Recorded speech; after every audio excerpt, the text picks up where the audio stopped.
একটা ব্যাপার কি প্রত্যেকটা দোকানে তাদের মানে নামগুলা এখানে সুন্দরভাবে ফুটাই তুলছে তাদের এই যে বিষয় ডেকোরেশনে। যাই হোক, আমরা এই পর্যায়ে হচ্ছে উদ্ভিদ বিজ্ঞানের বিভাগে আছি, তো এখানে দেখবো কি কি কালেকশন আছে। ভাই আপনি কি খাইছেন এখানকার পিঠা? হ্যাঁ অবশ্যই, আমার এখানে স্টল আছে উদ্ভিদ বিজ্ঞানের পক্ষ এই থেকে। আপনাদের স্টল? সরি, আচ্ছা আপনাদের স্টলে আগে দেখি কি কি পিঠা আছে, তারপর আপনাদের বলবো। যাই হোক, তারপর আগে জিজ্ঞেস করে আপনাদের স্টলের স্পেশাল পিঠা কি ছিল? আমাদের এখানে স্পেশাল পিঠা ছিল হচ্ছে আপনার ইলিশ পিঠা, যেটা বলা হয় ইলিশ পিঠা। ওটার প্রাইস কেমন রাখছিলেন? আমরা প্রাইস রেখেছি এটা 40 টাকা।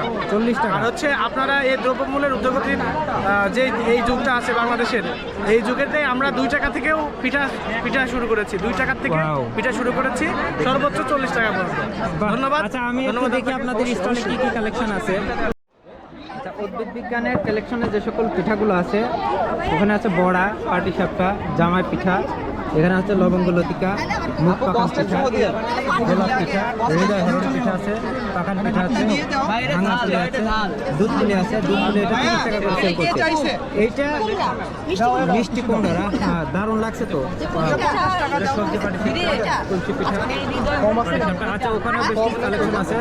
তো আপু, ছোট্ট করে কোয়েশ্চেন ছিল, আপনাদের এখানকার সুন্দর মতো মানে চলছে, মানে সব থেকে বেশি চলছে কোন পিঠাটা? আমাদের এখানে মোটামুটি আল্লাহর রহমতে সবকিছু চলছে, কিন্তু যেগুলো বেশি চলছে অলমোস্ট শেষ। শেষ? ওদের ভিতরে কোনটা ছিল? এখানে ছিল হচ্ছে পাটিসাপটা, রঙ্গিলা পাটিসাপটা। রঙ্গিলা পাটিসাপটা। আচ্ছা, ধন্যবাদ। আপু, এই পিঠাগুলোকে আপনারা নিজেরা বানাইছেন? ওয়াও।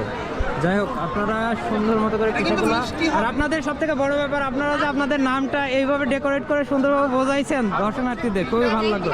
আচ্ছা, ধন্যবাদ আপনাদেরকে।